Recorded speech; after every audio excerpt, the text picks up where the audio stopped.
The crystal chandeliers above me trembled with each footstep of the wealthy mourners, their designer shoes clicking against the marble floors of the Belmont estate, like a countdown to something I couldn't name. I'd been serving champagne and canapes at high society events for 3 years now, but I'd never felt the weight of death pressing down on a room quite like this. The air smelled of lilies, too many lilies, their cloying sweetness mixing with expensive perfume and the sharp tang of grief that even money couldn't mask. My fingers ached from gripping the silver tray. I'd been on my feet for 6 hours, weaving through clusters of men in $1,000 suits and women draped in black silk that probably cost more than my annual rent. They spoke in hushed tones about the deceased, their voices carrying that particular reverence reserved for the powerful and the feared. "Such a tragedy," a woman whispered near me, diamonds glittering at her throat. "Alessandro Caruso, dead at 38. Heart attack," they said. Her companion replied, dabbing at dry eyes with a lace handkerchief. "Who would have thought? A man like that?" I shouldn't have been listening. I was supposed to be invisible. That's what Maggie, my supervisor, had drilled into me during training. Serve, smile if necessary, and disappear. We were ghosts in their world, nothing more. But something about this funeral felt wrong. Maybe it was the way the men gathered in tight circles, their eyes constantly scanning the room. Maybe it was the bulges I'd noticed beneath several suit jackets. Guns, I realized with a cold shock. Or maybe it was the casket itself, positioned at the far end of the ballroom like a grotesque centerpiece, surrounded by enough flowers to stock a florist for a month. I'd heard whispers about Alessandro Caruso. Everyone in the service industry had. He owned half the restaurants in the city, they said, though everyone knew that was just the surface. Beneath the legitimate businesses ran rivers of darker enterprise, protection rackets, underground gambling, things people like me didn't speak about if we valued our safety. The Caruso family had ruled the city's underworld for 3 generations, and Alessandro had been their crown prince, then their king. And now, apparently, their corpse. I moved through the crowd, offering champagne to people who took glasses without seeing my face. My feet throbbed in the cheap heels I'd bought at a discount store, and I could feel a blister forming on my left heel. The black dress I wore, the only formal thing I owned, was starting to stick to my back, despite the air conditioning that kept the ballroom at a temperature that probably cost more per hour than I made in a day. "Miss." A hand touched my elbow, and I turned to find a man with silver hair and eyes like chips of ice. "Refresh the flowers near the casket." "Some of the lilies are wilting," I blinked. "I'm serving drinks, sir. I'm not... now." His voice didn't rise, but something in it made my stomach clench. This wasn't a request. I set down my tray on a nearby table and walked toward the casket, my heart hammering against my ribs. The crowd seemed to part around me, and I felt exposed, vulnerable in a way that made my skin prickle. As I approached, I could see the casket more clearly, rich mahogany with gold handles, the lid open to display the deceased to his mourners. I'd never seen a dead body before. My parents had been cremated after the accident, their caskets closed at the service I'd barely been able to afford. I didn't know what I expected. But as I reached the flowers and began adjusting the wilting lilies with trembling hands, I couldn't help but look. Alessandro Caruso was beautiful, even in death. That was my first thought, and it came with a wash of shame. His face was perfectly composed, skin pale but not gray, dark hair swept back from a face that could have been carved from marble. He wore a black suit that probably cost more than my car, back when I'd had a car, before it died, and I couldn't afford to fix it. His hands were folded over his chest, and even in stillness, there was something powerful about him, something that whispered of danger and command. My fingers brushed against a lily, and a petal fell. Drifting down to land on the casket's edge, I reached to remove it, leaning closer, and that's when I saw it. His throat moved. It was so slight I thought I'd imagined it. A flutter, barely visible, just beneath the skin where his pulse should be. I froze, my hand suspended in midair, staring at his neck. Nothing. No movement. I must have been seeing things, exhaustion playing tricks on my eyes after hours of there. Again, the smallest tremor, a ripple beneath pale skin. My breath caught. I looked at his chest, watching with an intensity that made my vision blur at the edges, and then I saw it. The faintest rise and fall, so subtle it could have been a trick of the light, but it wasn't. His chest was moving, breathing. He was alive. The room spun. My hand flew to my mouth, stifling the gasp that wanted to escape. This couldn't be real. They'd examined him, hadn't they? Doctors, medical professionals. Someone had to have confirmed. But looking at him now, at that barely perceptible movement, I knew with absolute certainty that Alessandro Caruso was not dead. I should have walked away, should have told myself I was wrong, that grief and exhaustion were making me see things that weren't there. Instead, I did the stupidest, most reckless thing I'd ever done in my 26 years of life. I pressed my fingers against his neck, searching for a pulse. His skin was warm, not cold, not lifeless, warm. And there, beneath my trembling fingertips, I felt it. Slow, so slow it was almost imperceptible, but unmistakable. A heartbeat. "He's not dead," I whispered, the words falling from my lips before I could stop them. No one heard me. The conversations continued around me, a low buzz of voices discussing business and territory and things I didn't understand. I pressed harder, feeling for that pulse again, needing to confirm I wasn't losing my mind. "He's not dead," I said, louder this time. A few heads turned. I saw confusion in their eyes, then dismissal. The crazy waitress, probably upset by the sight of a corpse. But I didn't care about their judgment. I could feel his heartbeat getting stronger beneath my fingers, as if my touch was somehow calling him back from wherever he'd been. "He's not dead," I shouted, my voice cracking with urgency and fear and something wild that I couldn't name. The room went silent. Every eye turned to me. I saw shock, anger, disbelief. And then I saw fear, real, visceral fear, flash across several faces. "Get her away from him," someone growled, and suddenly there were hands on my arms pulling me back. But I fought them, driven by an instinct I didn't understand, reaching for Alessandro's hand. "Please, you have to listen to me. He's alive. I can feel his pulse. She's hysterical," a woman declared. "Someone remove her before she causes a scene." "I'm not hysterical. Check his pulse. Please, just check." And then everything changed. Alessandro Caruso's eyes opened. They were the color of dark honey shot through with gold, and they fixed on my face with an intensity that stole the breath from my lungs. For a moment, the entire world narrowed to those eyes, to the way they seemed to see straight through to my soul. His lips parted, and I heard him draw in a breath, deep, shuddering like a man surfacing from drowning. The ballroom erupted into chaos. People were screaming, backing away from the casket as if it contained something supernatural. Others rushed forward, shouting orders I couldn't parse through the ringing in my ears. Someone was calling for a doctor. Someone else was demanding to know what kind of sick joke this was. And through it all, Alessandro Caruso sat up in his casket, those golden eyes never leaving my face. "You," he said, his voice rough with disuse, but carrying an authority that cut through the pandemonium. "Who are you?" I couldn't speak. My tongue felt thick in my mouth.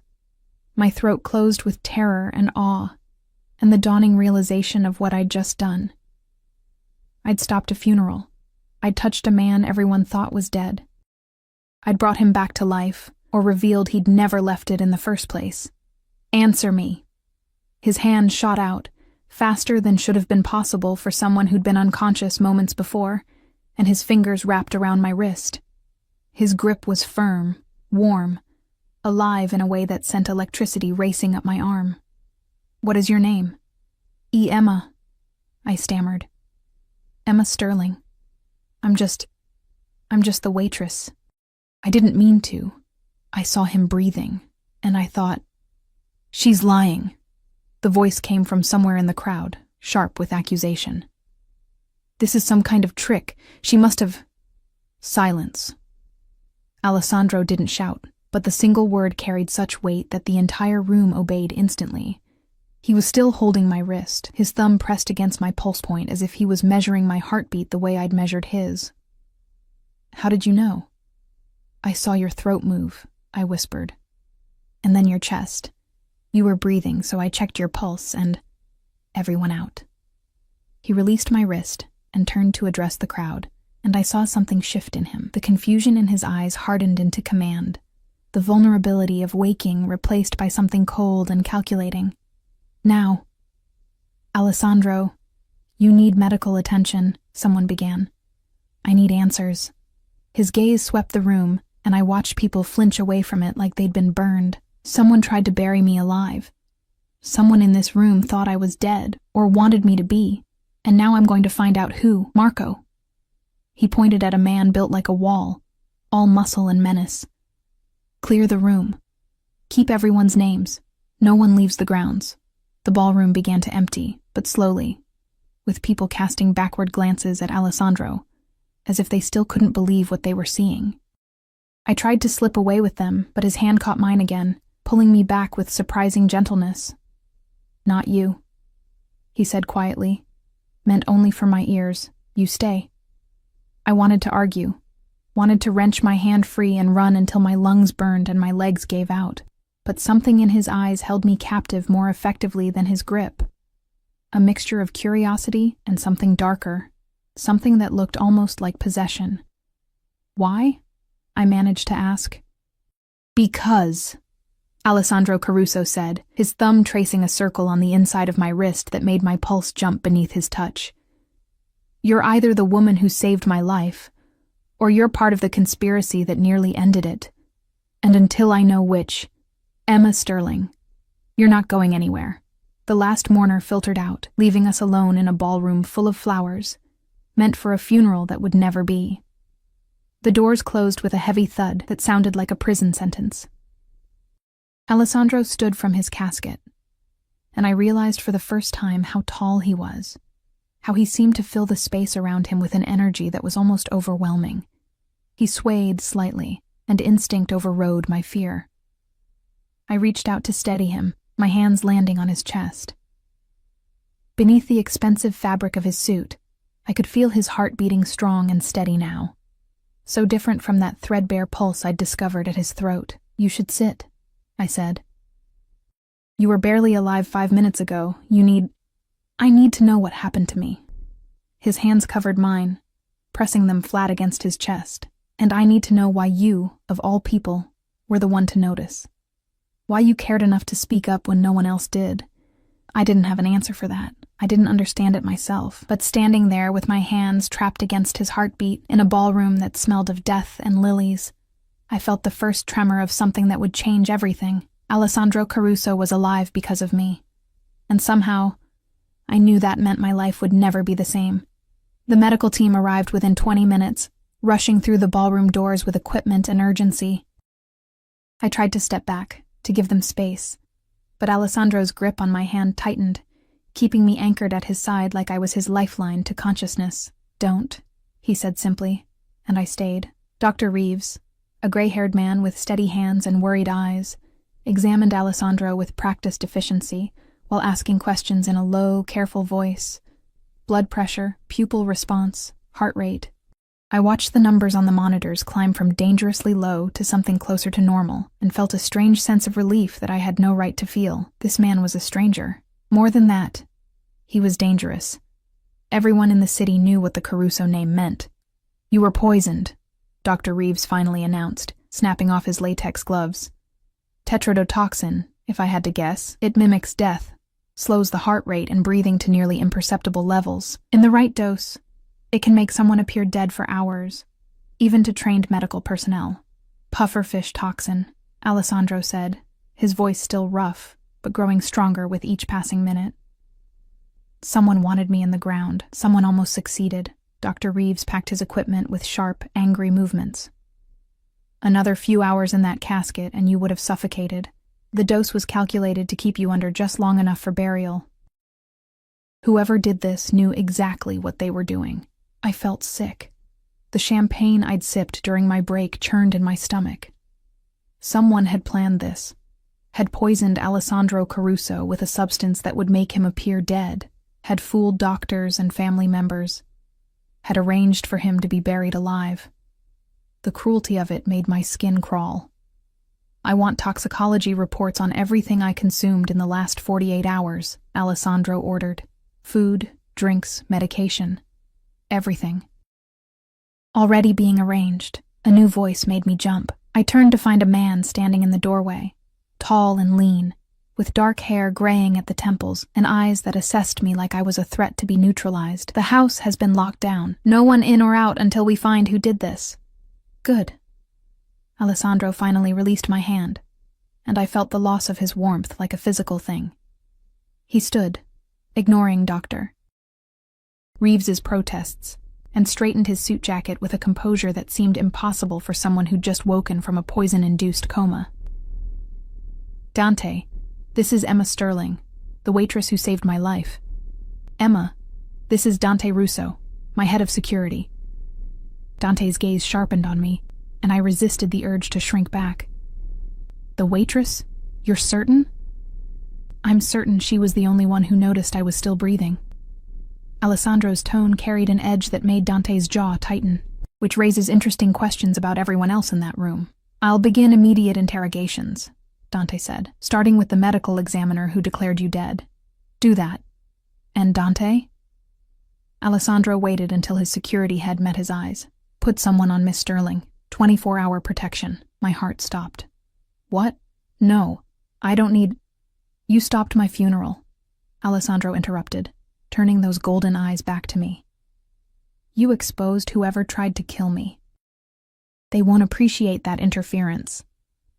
The reality of what I'd done hit me like ice water. I'd thought I was saving a life, and I had. But I'd also painted a target on my own back. Whoever had poisoned Alessandro Caruso, whoever had been confident enough to stage his death and arrange his burial, would see me as a threat. A witness. A problem to be eliminated. I'm nobody. I whispered, fear coating my tongue. I work 3 jobs to pay rent on a studio apartment. I don't have anything to do with your world. They won't care about me. They'll care that you ruined their plan. Alessandro stepped closer, and I caught his scent. Sandalwood and something darker, like smoke and danger. They'll care that you're a loose end, and in my world, Emma, loose ends don't survive long. I wanted to argue, wanted to insist that I could take care of myself, that I'd go home and lock my doors and pretend this night had never happened. But looking into his eyes, I knew he was right. I'd stepped into something far beyond my understanding, and there was no stepping back out. What do you want from me? I asked. For now? Answers. He gestured to Dante, who moved to stand by the door, guarding it, I realized. Guarding me. Tell me everything. What you saw, when you saw it, why you decided to speak up. So I did. I told him about serving champagne and trying to be invisible, about being ordered to fix the flowers, about seeing that flutter in his throat and the shallow rise of his chest. I told him about checking his pulse, about feeling his heartbeat so faint I thought I might be imagining it, about shouting because something in me couldn't stay silent while a living man was mourned as dead. Alessandro listened with an intensity that made me feel stripped bare. He didn't interrupt, didn't question, just absorbed every word like he was filing it away for later analysis. When I finished, silence stretched between us, broken only by the distant sound of voices. Dante's men, I guessed, beginning their investigation. You risked yourself, Alessandro finally said. You had to know how it would look, a waitress screaming that the guest of honor wasn't dead. You had to know they'd think you were crazy, or worse. I didn't really think, I admitted. I couldn't let them bury you alive. Why not? The question caught me off guard. What? Why not let them bury me? He moved closer, and I found myself backing up until my legs hit a chair. I'm not a good man, Emma. I've done things that would make you run screaming. I've hurt people, destroyed lives, built an empire on fear and blood. Why did someone like you care what happened to someone like me? I didn't have an answer that made sense. But staring up at him, at the sharp lines of his face and the shadows in his eyes, I found myself saying, because everyone deserves to breathe, no matter who they are or what they've done. Nobody deserves to be buried alive. Something shifted in his expression, a crack in that controlled facade that let me glimpse raw emotion beneath, surprise maybe, or recognition of something he hadn't expected to find. "You're going to stay here," he said, and it wasn't a question. "At the estate. Under my protection until we find who did this." "I can't." Panic clawed at my throat. "I have work tomorrow. 3 shifts. I'll lose my jobs if I don't show up, and I can't afford. I'll pay you." He said it like money was nothing, like my entire precarious existence could be solved with a checkbook. "Whatever you make in a month, I'll triple it. You stay here, you stay safe, and you help me figure out who tried to kill me." "Help you? I don't know anything about—" "You notice things." His hand came up to cup my jaw, tilting my face toward his, and the touch sent electricity racing down my spine. "You saw what trained doctors missed. You paid attention when everyone else was too busy performing grief to notice their boss was still breathing. That makes you valuable, Emma Sterling. And in my world, valuable things are protected." I should have said no, should have insisted on going home, on taking my chances, on maintaining the careful distance between his world and mine, but his thumb was tracing my cheekbone, and his eyes held something that looked almost like wonder, and I was so tired of being invisible. "1 week," I heard myself say, "just until you find who did this." Alessandro smiled, and it transformed his face from beautiful to devastating. 1 week, he agreed. Though something in his tone suggested he was lying, the guest room they gave me was larger than my entire apartment. Floor-to-ceiling windows overlooked gardens lit by subtle landscape lighting. A 4-poster bed dominated the space with linens that probably cost more than my monthly rent. And the bathroom featured a soaking tub that could fit 3 people. I stood in the doorway, clutching the small bag that Dante's men had retrieved from my locker at work, feeling completely out of place. "There's a panic button by the bed," a woman's voice said behind me. I turned to find a striking brunette in her 30s, dressed in black slacks and a crisp white shirt. "Press it, and security will be here in 30 seconds. You'll have guards outside your door all night." "Are you—" I trailed off, unsure how to ask who she was. "Sophia, Alessandro's sister." She extended a hand and I shook it, noting the strength in her grip. "I hear you saved my brother's life." I just noticed he was breathing and risked looking like a fool to say so. Sophia's dark eyes assessed me with the same intensity I'd seen in Alessandro's gaze. That took courage. Or stupidity. I haven't decided which. Probably stupidity, I admitted. She laughed, a sound that seemed to surprise her. "I like you. That's rare. Most people who enter this house are either terrified or calculating. You just seem lost." "I am lost." I sank onto the edge of the bed, the events of the night finally catching up with me. My hands were shaking, I realized. Had been shaking for hours. A few hours ago, I was serving champagne. Now I'm in a Mafia Don's mansion with armed guards outside my door because someone tried to bury your brother alive. How is this my life? Sophia sat beside me, and for a moment, she seemed to shed the armor of the Caruso name. "You did something good tonight, Emma. You saved someone who probably didn't deserve saving, but he's my brother. And for that, you have my gratitude. And my protection." "Why would I need your protection?" I asked. Alessandro already said, "From him." Her voice dropped low. "My brother is complicated, dangerous, and he looks at you like you're a puzzle he needs to solve. Be careful, Emma. In our world, the people we care about become targets, and Alessandro cares about very few things." Before I could process that warning, she was gone, leaving me alone in a room that felt like a gilded cage. I showered, washing away the smell of lilies and champagne, and changed into the pajamas someone had thoughtfully provided. Silk, of course, because apparently, even sleepwear in this house cost more than I made in a week. I should have been exhausted. Instead, I lay in that enormous bed, staring at the ceiling, and thought about Alessandro's eyes opening to find me, about his hand on my wrist, measuring my pulse, about the way he'd said my name like he was memorizing it. Sleep came eventually, but it was restless, full of dreams of caskets and golden eyes and hands that held too tight. I woke to sunlight streaming through windows I'd forgotten to cover and the smell of coffee. For a disoriented moment, I thought I was late for work, that I'd overslept and would lose my morning shift at the diner. Then I saw the room around me, expensive and unfamiliar, and remembered. The funeral. The pulse beneath my fingers. Alessandro Caruso. Alive. A knock on the door made me jump. "Come in," I called, expecting Sophia or maybe a maid. Alessandro entered carrying a tray with coffee and pastries, and I forgot how to breathe. He'd changed from his funeral suit into dark jeans and a black shirt that did nothing to hide the lean muscle beneath. His hair was still damp from a shower, and without the formal clothing, he looked younger, more human. Still dangerous, that would never change, but approachable in a way that made my stomach flip. "You're awake," he said, setting the tray on the nightstand. "I wasn't sure if you'd sleep through the morning." I pulled the covers up higher, suddenly aware that I was wearing silk pajamas in bed while he stood over me. "What time is it?" "Almost noon." He settled into the chair by the window, with an ease that suggested he'd done this before, visited women in their bedrooms, brought them coffee, made them feel simultaneously special and trapped. "You needed rest." The adrenaline crash from last night was probably brutal. It had been. My whole body ached like I'd run a marathon. "Did you find out who poisoned you?" His expression darkened. "We have suspects. The toxin was in my whiskey, a bottle of Macallan 1926 that was supposedly a gift from the Marchetti family. They claim ignorance, of course. Do you believe them?" "I believe someone wanted me to think it was them." He leaned forward, elbows on his knees, and I saw the strategist beneath the surface. "The Marchettis have been allies for 20 years. Killing me would start a war they can't win.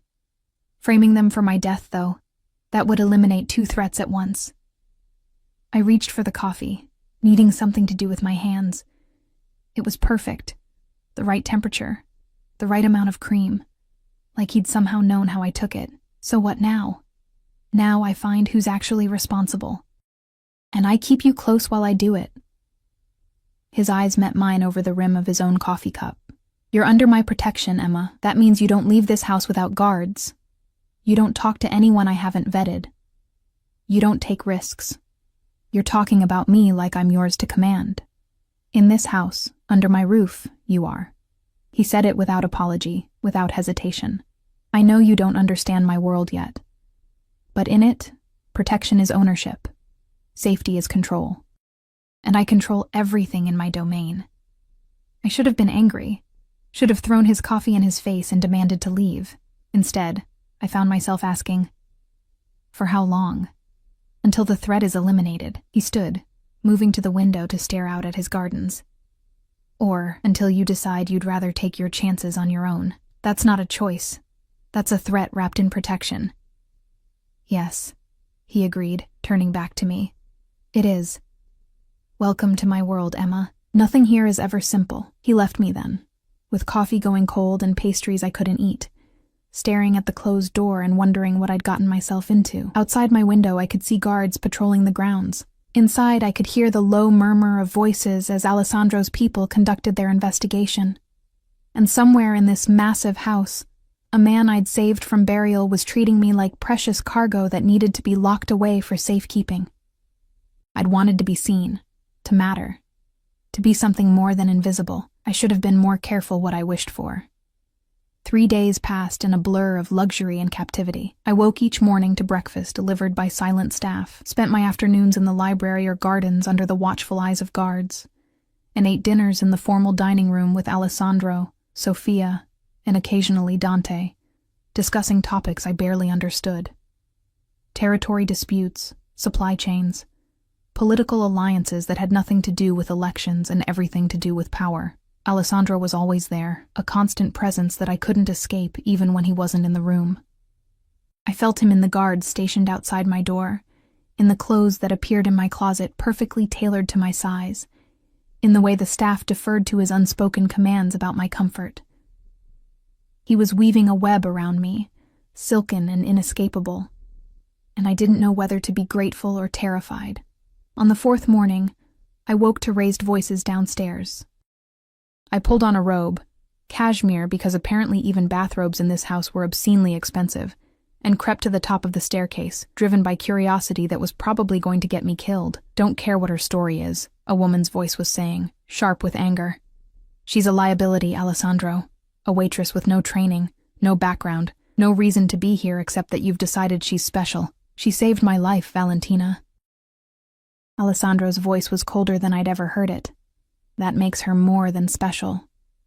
Or it makes her the perfect plant. The woman, Valentina, spoke with the confidence of someone who'd never been told no. Think about it. She happens to be serving at your funeral. She happens to notice what trained doctors missed. She happens to scream loud enough to stop the entire proceeding. It's too convenient. I felt sick. Was that what they thought? That I'd been part of the conspiracy? Dante's investigation cleared her, Alessandro said. She's worked 3 jobs for the past 2 years, lives in a studio apartment in the warehouse district, has no criminal record, no suspicious contacts. She's exactly what she appears to be. A woman trying to survive who happened to be in the right place at the right time, or the wrong place, Valentina countered. She's a distraction, Alessandro. You're so focused on protecting your little hero that you're not seeing the bigger picture.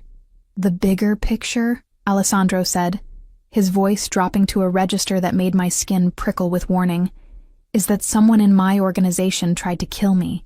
Someone close enough to poison my private stock, knowledgeable enough to use a toxin that would mimic death, bold enough to think they could bury me and take over my empire. Until I find that person, everyone is suspect. Everyone except the woman who had nothing to gain from saving me and everything to lose. Silence fell, heavy and tense. I should have retreated to my room, but I couldn't move, frozen at the top of the stairs like a child eavesdropping on adult conversations. You're sleeping with her. Valentina's accusation cut through the quiet like a blade. Not yet. My breath caught. The casual certainty in those 2 words made heat flood my face, and something dangerous curl in my stomach. But you want to, Valentina pressed. I can see it in the way you look at her, like she's something precious instead of a complication that's going to get you killed. What I want, Alessandro said slowly, deliberately, is none of your concern. You're my accountant, Valentina, not my keeper. Do your job and leave my personal life alone. Your personal life affects the family business. You know that better than anyone. Footsteps approached the stairs, and I scrambled back toward my room, heart hammering. She's making you soft, Alessandro. And in our world, soft men don't survive. I made it back to my room just as I heard her heels clicking up the stairs. I closed the door softly and leaned against it, trying to process what I'd heard. Alessandro wanted me, not just as a curiosity or a puzzle to solve, but as something more. And that realization terrified me almost as much as the poison and the guards, and the constant awareness that I was swimming in waters far too deep for someone like me. A knock made me jump. Emma? Alessandro's voice came through the door. I know you're awake. I can hear you breathing. I opened the door, trying to appear casual, like I hadn't just been eavesdropping on his private conversation. He stood in the hallway, dressed in charcoal slacks and a white shirt with the sleeves rolled up, looking at me with those golden eyes that saw too much. How much did you hear? He asked. Enough to know that people think I'm either a conspirator or a distraction. I lifted my chin, refusing to be cowed. Which am I? Neither. He stepped into my room without invitation, and I let him because stopping him felt impossible. You're a complication I didn't anticipate. But that doesn't make you unwelcome. Valentina seems to think I'm making you soft. Valentina thinks anything that doesn't involve profit margins is a weakness. He moved to the window, staring out at the grounds like he was seeing something I couldn't. She's not wrong that you're affecting my judgment, but she's wrong about the nature of that effect. What does that mean? He turned back to me, and the intensity in his gaze made me take an involuntary step back. It means that for the first time in 10 years, I'm thinking about something other than business and survival. It means that when I should be focused solely on finding who tried to kill me, I'm instead making sure you have fresh flowers in your room and coffee that's prepared exactly how you like it. It means, Emma, that you've become important to me in a way that defies logic. We barely know each other, I whispered. I know you risked yourself for a stranger. I know you have 3 jobs because you're too proud to ask for help, too stubborn to give up even when life keeps knocking you down. I know you take your coffee with cream and no sugar, that you read poetry when you think no one's watching, that you have nightmares about caskets and wake up reaching for something you can't name. He crossed the distance between us in 2 strides, and suddenly he was there, close enough that I could feel the heat of him, smell that combination of sandalwood and danger that was becoming familiar. I know more about you than you think, Emma Sterling, and everything I learn makes me want to know more. My back hit the wall. I hadn't even realized I was retreating. This is crazy. You're a crime lord. I'm nobody. This doesn't make sense. Nothing about us makes sense. His hand came up to cup my face, thumb tracing my cheekbone the way he had that first night, but sense is overrated. What I feel when I look at you, what I felt when I opened my eyes and saw you standing over my casket like some avenging angel. That's real. And I haven't felt anything real in longer than I can remember. Alessandro, tell me to stop. His other hand braced against the wall beside my head, caging me in without touching me. Tell me you don't feel this thing between us and I'll back away. I'll keep you safe and protected and at a distance. But if you can't say that, Emma, if there's even a part of you that feels what I feel, then stop running from it. I couldn't speak. My tongue was thick in my mouth, my breath coming too fast, my heart hammering against my ribs like it was trying to escape. He was right. I did feel it. This magnetic pull that made no sense. This attraction that defied every logical objection my mind could produce. I felt it in the way my pulse jumped when he entered a room, in the way I found myself listening for his voice, in the dreams I'd been having that were far more dangerous than nightmares. I'm scared, I finally managed. Good. His thumb moved to trace my lower lip, and I felt that touch everywhere. Fear means you're smart enough to understand what this is, what I am. What being close to me could cost you. Then why are you pushing this? Because I'm a selfish bastard who takes what he wants. He leaned closer, his lips barely an inch from mine. And I want you, Emma. I want you in ways that have nothing to do with gratitude or protection. I want you in my bed, in my life, in places no one else has been allowed to reach. And I'm done pretending otherwise. He was giving me a choice. I could see it in the tension in his shoulders, in the way he held himself back, despite every word declaring his intent. One word from me, and he'd retreat. One rejection, and he'd put that distance back between us. Lock me in this gilded cage as nothing more than a protected witness. I should have said no. Should have reminded myself of every reason this was dangerous and wrong and destined to end badly. Should have protected myself the way I'd learned to do after my parents died, and the world proved over and over that I was on my own. Instead, I closed the distance between us and kissed him.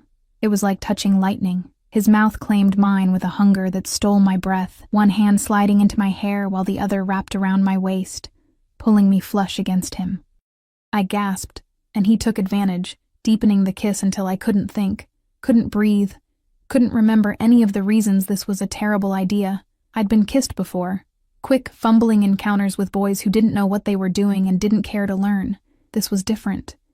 Alessandro kissed like he did everything else, with absolute control and devastating precision, learning what made me melt, what made me whimper, what made me forget my own name. When he finally pulled back, we were both breathing hard, and I could see the gold in his eyes had darkened to amber. That, he said roughly, was either the best decision you've ever made or the worst. Time will tell which. Probably the worst, I admitted, but I couldn't make myself regret it. Probably. He agreed. Then he kissed me again, softer this time, tender in a way that felt more dangerous than passion.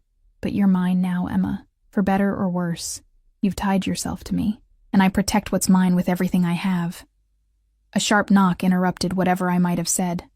Dante's voice came through the door, urgent and tight. "Boss, we have a situation." Alessandro's jaw tightened, but he stepped back, putting professional distance between us, with an ease that spoke of years of practice. "What kind of situation?" "The kind that requires your immediate attention. In your office. Now." He looked at me, something fierce and possessive in his gaze. "Stay here." Don't leave this room until I come back for you. Alessandro. Please. The words sounded foreign in his mouth, like he wasn't used to asking for anything. Just this once, Emma. Don't argue. Stay here and stay safe. Then he was gone, leaving me alone with swollen lips and a racing heart, wondering what I'd just gotten myself into. I lasted 30 minutes before curiosity won out over obedience. I told myself I was just going to the library, that I needed a book to distract myself from the lingering heat of Alessandro's kiss. I told myself the guards outside my door were there to protect me, not imprison me, so walking through the house wasn't breaking any rules. I told myself a lot of lies that afternoon. The library was on the second floor, accessible through a corridor lined with portraits of stern-faced Carusos glaring down at anyone who passed. I was halfway there when I heard voices coming from Alessandro's office.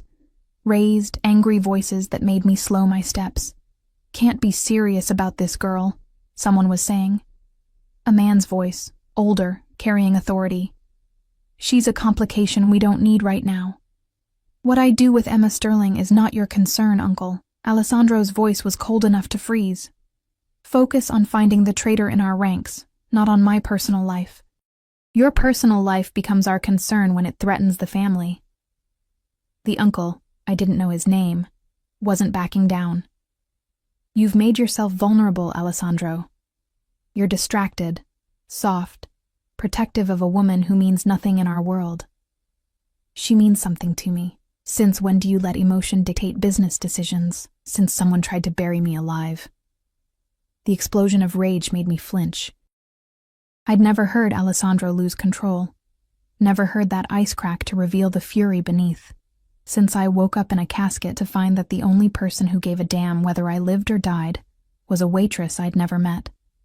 Since I realized that everyone in this room, everyone in this family, was perfectly content to let me suffocate in the ground as long as it served their purposes.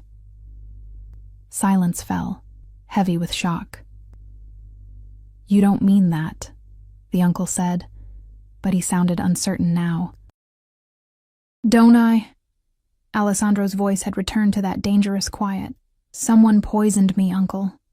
Someone who had access to my private quarters, my personal stock, my inner circle. Someone who knew my schedule well enough to time the dosage perfectly. That someone is either in this family or being protected by someone in this family. So forgive me if I'm more interested in the loyalty of a stranger who saved my life than the opinions of relatives who didn't even check to make sure I was actually dead. Footsteps approached the door. I turned to flee, but I wasn't fast enough. The door swung open, and Alessandro's uncle, a silver-haired man with Alessandro's golden eyes and twice his hardness, nearly collided with me. Eavesdropping, he observed, his gaze raking over me with open disdain. How predictable. I was going to the library, I said, lifting my chin despite the heat flooding my face. I didn't mean to. She doesn't need to explain herself to you. Alessandro appeared in the doorway, and the look he gave his uncle could have stripped paint. Emma, come here. I moved to his side, and his arm immediately wrapped around my waist, pulling me close in a gesture of possession that was clearly meant for his uncle's benefit. This is my uncle, Roberto Caruso. He was just leaving. Roberto's eyes narrowed. This isn't over, Alessandro. Yes, Alessandro said flatly. It is. Get out of my house, and don't come back until you're prepared to show respect to the people I choose to protect. Roberto left with a final, contemptuous glance in my direction. The moment the front door slammed, I felt Alessandro's grip on me loosen, though he didn't let go entirely. I'm sorry, I said. I know you told me to stay in my room. You're not a prisoner, Emma. You don't need to apologize for walking through a house you're living in. He guided me into his office, closing the door behind us. The room was masculine and imposing. Dark wood, leather furniture, walls lined with books that looked read rather than decorative. But my uncle was right about one thing. You were eavesdropping. I didn't mean to. I heard voices and you wanted to know what they were saying about you. He moved to the bar in the corner, pouring amber liquid into 2 glasses. I don't blame you. In your position, I'd have done the same. He handed me a glass, and I took it even though I rarely drank. The whiskey burned going down, but it steadied my nerves. Your uncle hates me. My uncle hates anything that threatens his influence over family decisions. You threaten that influence by existing. Alessandro settled into one of the leather chairs, gesturing for me to take the other. He's not wrong that you complicate things. But complications aren't always bad. Your whole family thinks I'm a problem. My whole family thinks anything that doesn't serve their immediate interests is a problem. He swirled the whiskey in his glass, watching the liquid catch the light. They've forgotten what it means to value something beyond power and profit. If anything, Emma, you remind me that there's more to life than empire building. I sat, curling into the chair, and studied him. In this room, surrounded by the trappings of his power, he should have seemed invincible. Instead, he looked tired, the weight of suspicion and betrayal aging him beyond his 38 years. How do you live like this? I asked. Always suspicious, always guarded, never knowing who to trust. You learn to trust actions over words. Loyalty demonstrated over loyalty declared. His eyes met mine. You acted when everyone else performed. That's worth more than 1,000 declarations of allegiance. I just did what anyone would have done. No. He leaned forward, intensity radiating from him. You did what a good person would have done. There's a difference. And in my world, good people are rare enough to be precious. The weight of his regard settled over me like a physical thing. He was looking at me like I was something valuable, something worth protecting, and I didn't know how to handle it. I'd spent so long being invisible, being dismissed, being alone, that this sudden importance felt like standing in a spotlight I hadn't asked for. I should go, I said, setting down my glass. Let you get back to finding who tried to kill you. Stay. He stood, moving to sit on the arm of my chair, close enough that I could feel his warmth. Please. Just stay with me for a while. I'm tired of thinking about traitors and poison and family politics. I want to think about something good. I'm not that good, I whispered. You're good enough for me. His hand found mine, fingers threading through mine with a gentleness that contradicted everything I knew about him. And right now, Emma, that's all that matters. So I stayed. I sat in Alessandro Caruso's office while he told me stories about building his empire, about the mistakes he'd made and the prices he'd paid, about the loneliness of being at the top with no one to trust and nothing to lose. And I told him about my life, the parents I'd lost, the jobs I'd worked, the dreams I'd abandoned because survival took precedence over ambition. We talked until the sun set and shadows filled the office, until the guards changed shift outside and dinner was served and cleared away untouched. We talked like we were normal people, like there weren't armed men patrolling the grounds and investigations into attempted murder and families that wanted me gone.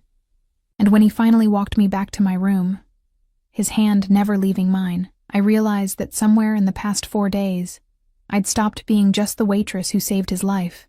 I'd become the woman who was falling for a man who could destroy her. The breakthrough came on the 7th day, just when I was starting to believe that maybe, impossibly, I could build a life in this strange world Alessandro inhabited.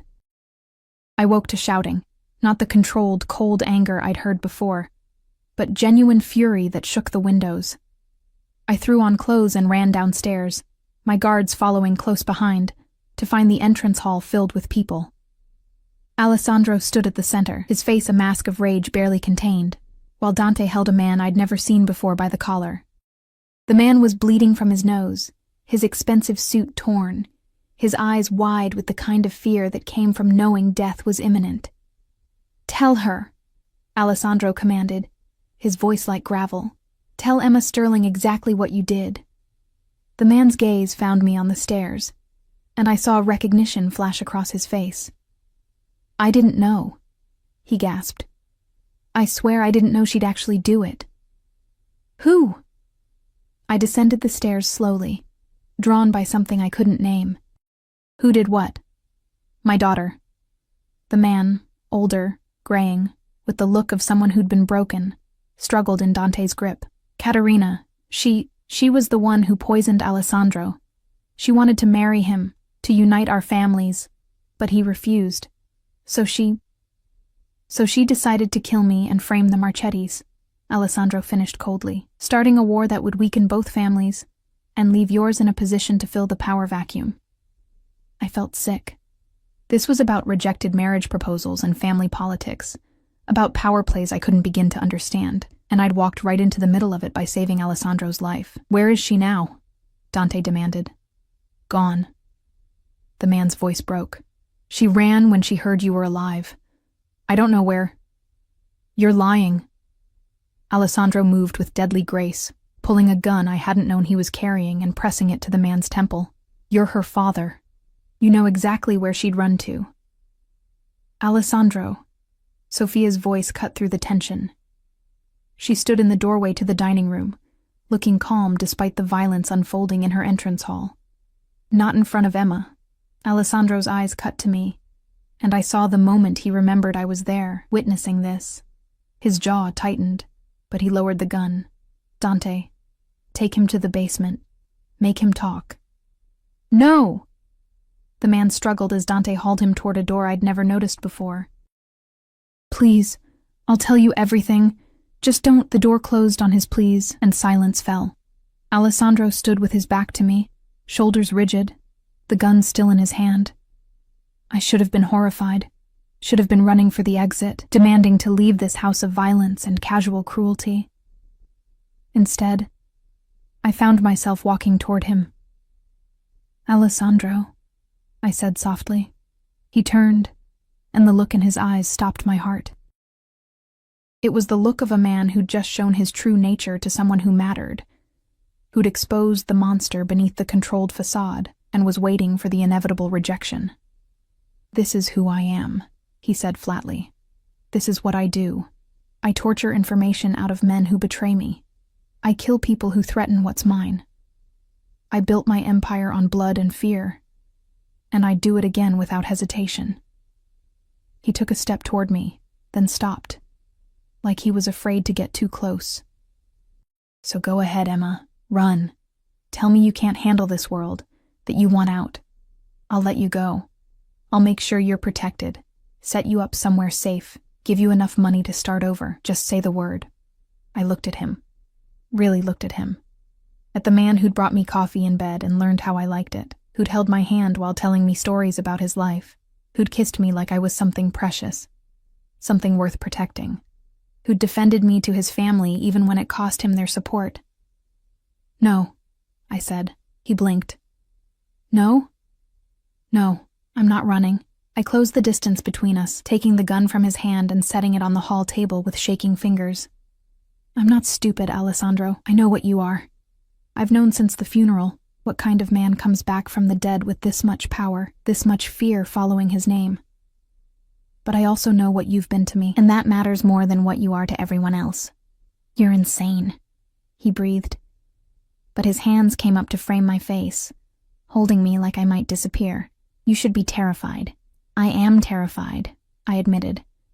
"But not of you, of losing this, of going back to being invisible and alone and working myself to death just to survive. You make me feel seen, Alessandro. You make me feel like I matter. And maybe that makes me selfish. Maybe it makes me as morally compromised as everyone thinks. But I don't care." He kissed me then, hard and desperate, like he was trying to convince himself I was real. I kissed him back with equal fervor, pouring every complicated emotion into it, the fear, and the desire, and the reckless certainty that I was exactly where I was supposed to be. Consequences be damned. "I love you," he said against my lips, the words rough and unpracticed. "I know it's too soon. I know it's insane. But I love you, Emma Sterling, and I will burn down anyone who tries to take you from me." My heart stopped, then started again, racing. "Alessandro, don't." His thumb pressed against my lips. "Don't say it back unless you mean it. Don't let this moment, this adrenaline, make you promise something you can't deliver." But I did mean it. Somewhere between waking up in his casket and this moment in his entrance hall, I'd fallen completely, irrevocably, in love with a man who shouldn't have been possible. A crime lord with gentle hands and fierce protection. A killer who brought me coffee and memorized how I took it. "I love you too," I whispered. "God help me, but I do." They found Katerina 3 hours later, hiding in a safe house outside the city. Alessandro left with Dante and a team of men, and I paced my room like a caged animal, waiting for news that didn't come. Sophia found me at sunset, carrying 2 glasses of wine and wearing an expression that was equal parts sympathy and concern.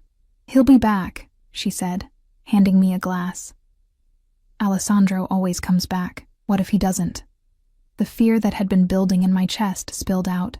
What if Caterina has backup? What if this is a trap? What if you drive yourself crazy with what ifs? Sophia settled onto the window seat, gesturing for me to join her. "Emma, you need to understand something about my brother. He survived 3 assassination attempts, 2 gang wars, and our father's paranoia. He didn't build this empire by being careless. He'll handle Caterina and he'll come home to you." "You sound so sure." "I am sure." She studied me over her wineglass. "Because for the first time since our father died, Alessandro has something to come home to. Someone who sees him as more than just a weapon or a wallet. That makes him more dangerous than he's ever been." I sank onto the seat beside her. "Your uncle thinks I'm making him weak." "My uncle is an idiot who mistakes isolation for strength." Sophia's voice carried an edge. "Alessandro has been alone at the top for 10 years, trusting no one, letting no one close. It's made him powerful, but it's also made him vulnerable. Love doesn't weaken him, Emma. It gives him something to protect, and there's nothing more dangerous than a man protecting what he loves." "How do you do this?" I asked. "Live in this world of violence and betrayal and constant danger? You find something worth living for." She smiled, sad and knowing. "For Alessandro, that's you now. For me, it's family. What's left of it anyway. We all find our reasons to stay in the darkness." Before I could respond, my phone buzzed. Alessandro had given me a new one, secure and encrypted, with only a handful of numbers programmed in. His name flashed on the screen. "It's done. Coming home to you." A relief flooded through me so intensely I felt dizzy. "He's okay," I told Sophia. "He's coming back." "Told you." She stood, taking my empty wineglass. "Now, go make yourself presentable. When Alessandro walks through that door, he's going to need to see you whole and safe. It's the only thing that will bring him back from whatever he had to do tonight." I showered and changed into a simple dress. Midnight blue, fitted but modest. One of the many things that had appeared in my closet over the past week.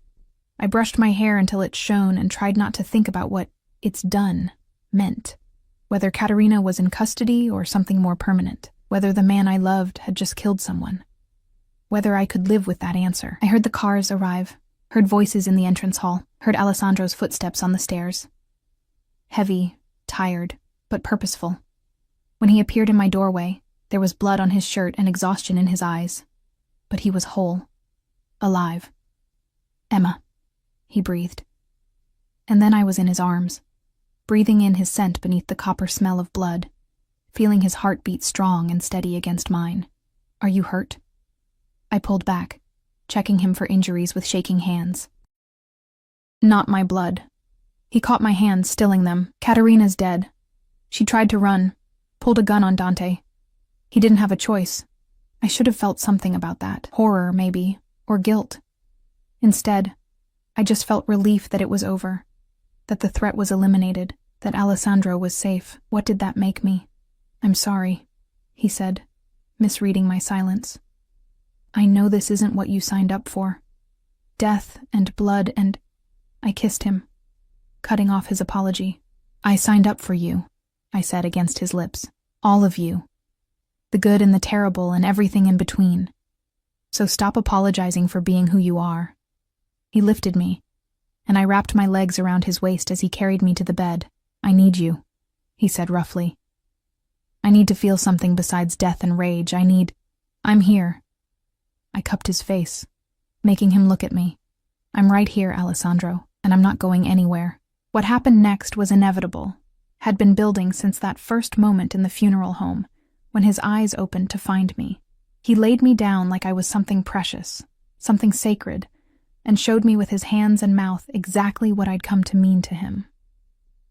And I showed him the same, that I chose him. Chose this.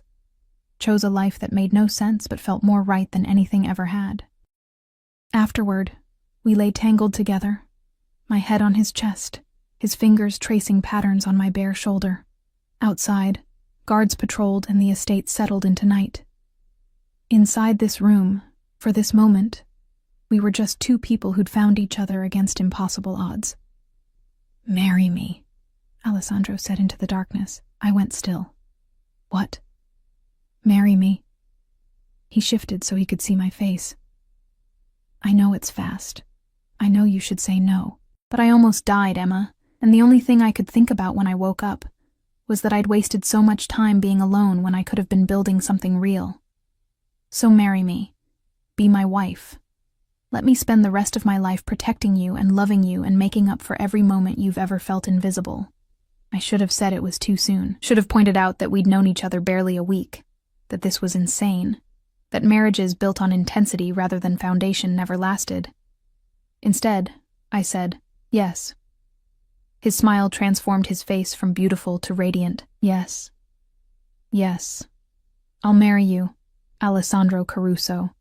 Even though it's crazy and fast and probably going to end in disaster," I kissed him softly, "because I'd rather have a short time being truly alive with you than a long time being invisible alone." He pulled me closer, and I felt him relax in a way I hadn't seen before, like some fundamental tension had finally released. "I'll make you happy," he promised. "Whatever it takes, however long I have.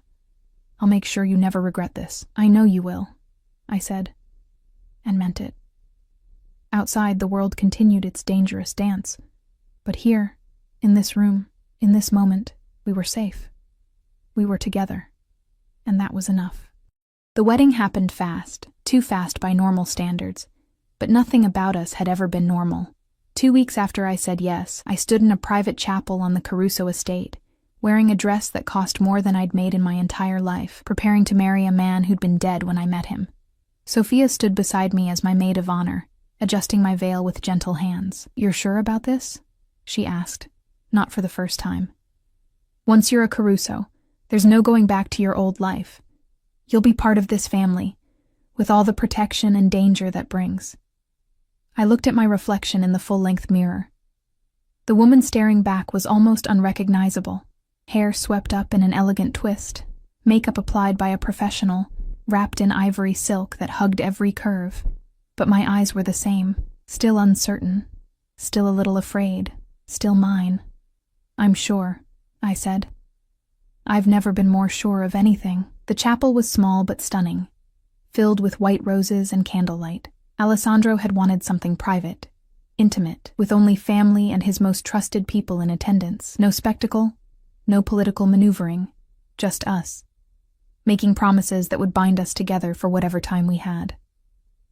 The music started, and Sophia squeezed my hand before taking her place at the altar. Dante appeared at my side. Alessandro had asked him to walk me down the aisle, a gesture that had surprised us both. "He loves you," Dante said quietly as we began walking.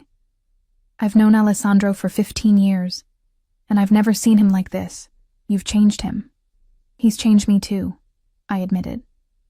Alessandro stood at the altar in a black suit that fit him like sin, his hair swept back, his golden eyes fixed on me with such intensity that I almost stumbled. He looked like every dangerous fantasy I'd never let myself have. Powerful and beautiful and completely focused on me, like I was the only thing in the world that mattered. When I reached him, he took my hands in his, and I felt the slight tremor in his fingers. Alessandro Caruso, crime lord and killer, was nervous. The realization made me love him even more. The priest began the ceremony, his voice echoing in the small chapel. I barely heard the words. All I could focus on was Alessandro, on the way he looked at me like I'd hung the moon, on the promises we were making that went deeper than tradition or law. "Do you, Alessandro Caruso, take Emma Sterling to be your lawfully wedded wife?" "I do." His voice was steady, certain. "I'll protect her with my life. I'll cherish her above all else. I'll make sure she never regrets choosing me." Those weren't the traditional vows, but they were so perfectly him that my throat tightened with emotion. "And do you, Emma Sterling, take Alessandro Caruso to be your lawfully wedded husband?" I looked into his eyes and saw our future there, dangerous and beautiful and unpredictable. I do. I'll stand beside him through everything. I'll be his partner and his equal. I'll love him even when the world says I shouldn't. Alessandro's grip on my hands tightened, and I saw something that looked like tears glimmer in his eyes. Then, by the power vested in me, I now pronounce you husband and wife. You may kiss your bride. Alessandro pulled me close, one hand sliding into my hair, the other wrapping around my waist. He kissed me with a tenderness that contradicted everything the world knew about him, pouring every promise and hope and desperate need into that single moment. I kissed him back, tasting salt. His tears or mine, I couldn't tell, and feeling something settle in my chest that I'd been missing my entire life. This was home. Not the estate or the chapel or the city, but this man, these arms, this impossible love that shouldn't have worked but did. When we finally broke apart, the small gathering erupted in applause. Sofia was crying openly. Dante was smiling, actually smiling, which I'd never seen before. And even Alessandro's uncle Roberto, who'd been forced to attend for family unity, looked grudgingly approving. "Mrs. Caruso," Alessandro murmured against my ear as we walked back down the aisle. "How does it feel?" "Terrifying," I admitted. "And perfect." "Good." He squeezed my hand. "That's exactly how it should be." The reception was held in the estate's ballroom, the same room where I'd stopped his funeral 2 weeks ago.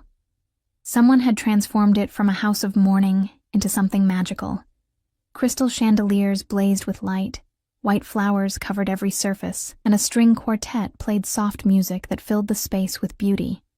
I danced with Alessandro for our first dance, swaying to music I didn't recognize while he held me close and whispered promises against my hair. Then, I danced with Dante, who proved surprisingly graceful, and even Roberto, who told me stiffly that I'd done well by his nephew. But mostly I stayed at Alessandro's side, his arm around my waist, his presence a constant anchor. I watched him interact with his people, the deference they showed him, the respect and fear that followed his every word. This was my life now. I was the wife of the most powerful crime lord in the city, the woman who'd somehow captured the heart of a man everyone said didn't have one. "You're thinking too much," Sofia said, appearing at my elbow with champagne. "I can see the wheels turning. I'm just processing," I said. "This morning I was Emma Sterling, waitress. Now I'm Emma Caruso, Mafia wife. It's a lot." "You were never just a waitress." Sofia clinked her glass against mine. "You were always the woman brave enough to speak up when no one else would. That's why Alessandro loves you. That's why you'll survive this world." "Will I?" The question came out smaller than I intended. "Survive it? You already have." She gestured around the ballroom. "You survived someone trying to kill your husband. You survived being thrust into a world you didn't understand. You survived falling in love with the most dangerous man in the city. Everything from here is just details." I wanted to believe her, wanted to think that the hard part was over, that we could settle into some version of normal married life. But I knew better. This was just the beginning. There would be more threats, more violence, more moments where I'd have to choose between my conscience and my love. But looking at Alessandro across the room, watching him laugh at something Dante said, seeing the way his eyes constantly found me like he needed to confirm I was still there, I knew I'd make the same choice every time. We left the reception early, stealing away while the party continued without us. Alessandro drove us himself. No guards, no security. Just us in one of his less conspicuous cars, to a house I'd never seen before. "Where are we?" I asked as we pulled up to a modest beach house. Nothing like the estate's grandeur. Somewhere no one knows about except me. He came around to open my door, helping me out with a hand that lingered on mine. "I bought it years ago as a safe house. Never told anyone, never used it. I was saving it for something important." "And this is important?" "You're important." He unlocked the door and swept me into his arms, carrying me over the threshold in a gesture so traditional it made me laugh. I wanted one place where we could be just Alessandro and Emma. No guards, no business, no family, just us. The house was small but beautiful. Open floor plan, walls of windows facing the ocean, decorated simply but with care. Someone had been here recently, I realized. There were fresh flowers on the table, champagne chilling in a bucket, candles waiting to be lit. "You planned this," I said as he set me down. "I plan everything." He pulled me close, his hands finding the zipper of my wedding dress. "Except you. You were the one thing I never saw coming." Good surprise or bad surprise? The best surprise. He kissed my neck, my shoulder, each inch of skin he exposed as the dress fell away. The surprise that saved my life in more ways than one. We made love on every surface of that little beach house, slow and tender, then desperate and intense, then lazy and playful as the night stretched into dawn. Between rounds, we talked about everything and nothing. He told me about his childhood, about watching his father build an empire through ruthlessness and fear. I told him about losing my parents, about the loneliness that had defined my adult life. "I used to dream about being invisible," I admitted as we lay tangled in sheets, watching the sun rise over the ocean. "About being so unremarkable that no one would notice me, hurt me, leave me." "And now?" Alessandro's fingers traced lazy patterns on my spine. "Now I'm married to the most visible man in the city. Now I'm anything but invisible." I propped myself up on his chest, looking down at him. "It's terrifying. I know." He tucked a strand of hair behind my ear. "But you're not alone in it anymore. Whatever comes, we face it together. Promise?" "I promise." He pulled me down for a kiss that tasted like forever. "You're mine, Emma Caruso, and I protect what's mine with everything I have." We stayed at the beach house for 3 days, hiding from the world and learning each other in ways that went beyond physical. I learned that Alessandro couldn't cook to save his life but made excellent coffee. He learned that I sang off-key in the shower and read poetry when I thought he wasn't paying attention. We built a foundation in those 3 days, not based on intensity or danger, but on the quiet moments between. On the 4th morning, reality intruded in the form of Dante's phone call. There were business matters that couldn't wait, decisions that required Alessandro's presence. Our honeymoon bubble popped, and we drove back to the estate in comfortable silence, my hand in his. "Ready?" he asked, as we pulled through the gates. "No," I admitted, "but I'll do it anyway." He smiled, fierce and proud. "That's my girl." The months that followed weren't easy. I had to learn to navigate a world where loyalty was currency, and weakness meant death. I attended dinners with families whose empires were built on blood, smiled at women who saw me as an interloper, and learned to read the subtle signs that indicated danger. But I also found my place. I started working with Sophia on the legitimate businesses, using my years of service industry experience to identify problems and implement solutions. Alessandro gave me real responsibility, real power, and I discovered that I was good at it. Better than good. I was exceptional. "You should see the numbers from the restaurants," Sophia told me 6 months into my marriage, reviewing reports in Alessandro's office. "Since you implemented those changes, profits are up 30%. "It's just basic customer service," I said, but I couldn't hide my pride. Treating employees well, listening to their concerns, actually investing in the businesses instead of just extracting profit. It's revolutionary in our world. Alessandro looked up from his own work, and the pride in his eyes made my heart swell. "You're changing how we do business, Emma. Making us stronger without making us crueler." I'd also changed him. Or maybe I'd just revealed parts of himself he'd buried. He smiled more now, laughed with real joy instead of cold amusement. He was still dangerous, still ruthless when necessary, but he'd found balance, and I'd found purpose. Not everything was perfect. There were still threats. Rival families testing our defenses. Internal disputes that required Alessandro's iron hand. Moments when I was reminded exactly what kind of man I'd married. But we faced them together, and that made all the difference. 1 year after our wedding, I woke to Alessandro kissing my shoulder. His hand splayed possessively over my stomach. "Morning," I murmured, still half asleep. "Good morning, Mrs. Caruso." He nuzzled my neck. "How are you feeling?" "Fine." "Why?" "Because you threw up yesterday morning, and the morning before that." His hand moved in gentle circles. "And you've been exhausted lately, falling asleep before dinner." I froze, my brain putting pieces together. My missed period. the nausea, the bone-deep tiredness that no amount of sleep seemed to fix. "Oh," I breathed. "Oh." Alessandro pulled back to look at me, and I saw hope and fear warring in his eyes. "Emma, I might be pregnant." The words felt huge, life-changing. "I didn't even realize. I've been so busy with the restaurants and—" He kissed me, cutting off my rambling with a tenderness that made my eyes sting. "We should find out for sure." Dr. Reeves confirmed it 3 hours later. I was 8 weeks pregnant, healthy, carrying Alessandro Caruso's child. The news should have terrified me, bringing a baby into this world of violence and danger. Instead, I felt a fierce joy I hadn't expected. "We're having a baby," I said wonderingly, as Alessandro drove us home, his hand never leaving mine. "We're having a baby," he repeated, and his voice cracked with emotion. "Emma, He pulled over abruptly, turning to face me with tears streaming down his face. "I never thought I'd have this. A wife I love, a child, a family that's mine, that I built on something other than fear. You gave me that. You gave me everything." I unbuckled my seatbelt and climbed into his lap, holding him while he cried. This powerful, dangerous man breaking down with joy in the front seat of his car. "We gave it to each other," I whispered.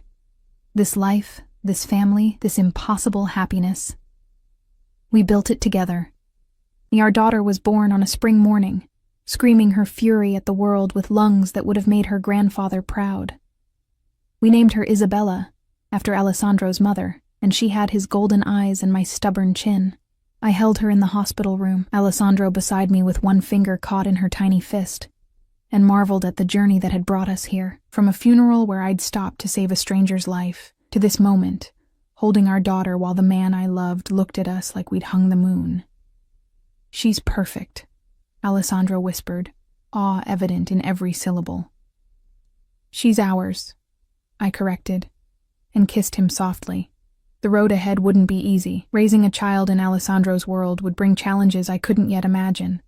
But looking at my family, my husband and daughter, bound together by love that shouldn't have worked but did, I knew we'd face them the same way we'd faced everything else, together. I'd gone from invisible waitress to Mafia wife, from saving a stranger's life to building a family with him. I'd found love in a casket and a future in the darkness. And I wouldn't change a single moment of it. Because sometimes the best things in life come from the moments that make the least sense. From stopping a funeral to save a man who was supposed to be dead. From taking a chance on impossible love and finding out it was the realest thing you'd ever known. Alessandro Caruso had been dead when I met him, but together, we'd never been more alive.